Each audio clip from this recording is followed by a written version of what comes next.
it's time to get out of the weeds. If you're a gardener, you know that you like your garden perfect. And you go out and you till the soil, you turn it over, you fertilize it, and you do everything you want to make a perfect garden. And you plant your seeds, you patiently wait for them to sprout, but alongside the sprouting of the good seed comes weeds. We all get weeds, no matter how we try, even though we do the best we can with our fertilizer and our weed killer and everything else. And the same thing happens with our lawns. We want the perfect lawn. We want the lawn that has no dandelions, no chickweed, no creeping Charlie, no nothing except green grass, because we like to see perfection. But that happens to us in life too. We like perfection. But sorry to say, into our life comes weeds. And the weeds that are in our life are the temptations that come into our day that tempt us and entice us to become something other than perfect. And these weeds may not be dandelions or chickweed, but they may be the desire to eat too much or to drink too much or to take drugs or to satisfy some other physical need that we have because it makes us feel good. And when we feel good, then we get toward our goal of perfection. And weeds will always be in our life, no matter how we try to prune them and how we try to dig them out. They'll always be there because we are human. And weeds are part of our existence. Some weeds are easy to pull, and some have very, very deep roots. And it's up to us to examine our life, to look at a picture of ourselves from afar, and see what are the weeds that are in our life. And how am I going to get rid of those weeds? And we do this by doing an examination of conscience.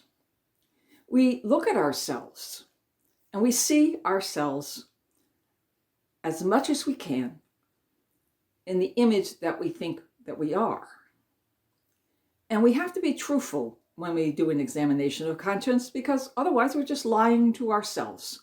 And there's another weed, non-truth to self. But unless we do this examination of conscience and we take a step outside of ourselves and look back in, we're not going to know who we really are. And we're not going to know what our temptations are unless we face them head on and collide with them, but only know that you're going to win. That you're going to grab that weed, that temptation, and you're going to pull it no matter how deep its roots are, and you're going to get rid of it.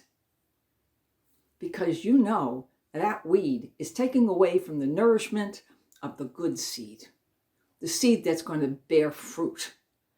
And so therefore, it's important that we do that weeding process.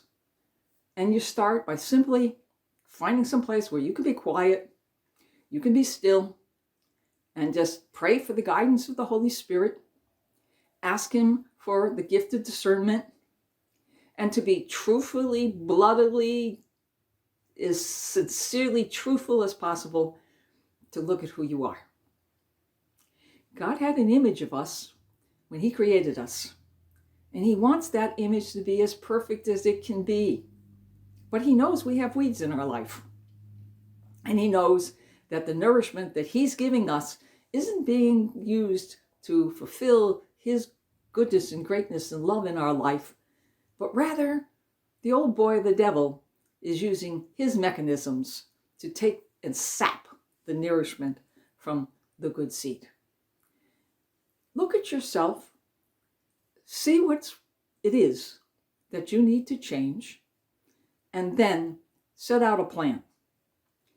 Whenever this temptation comes into your life, make a simple statement: Jesus, help me. And at that moment, when that temptation comes into your life, you know that the Father will be holding you in the palm of His hand, and He will give you the grace that you need.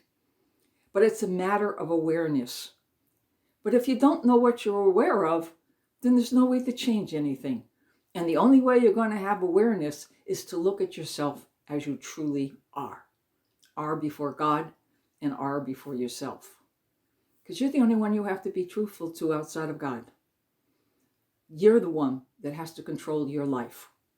And you're the gardener that has to prune those weeds. So get out of the weeds.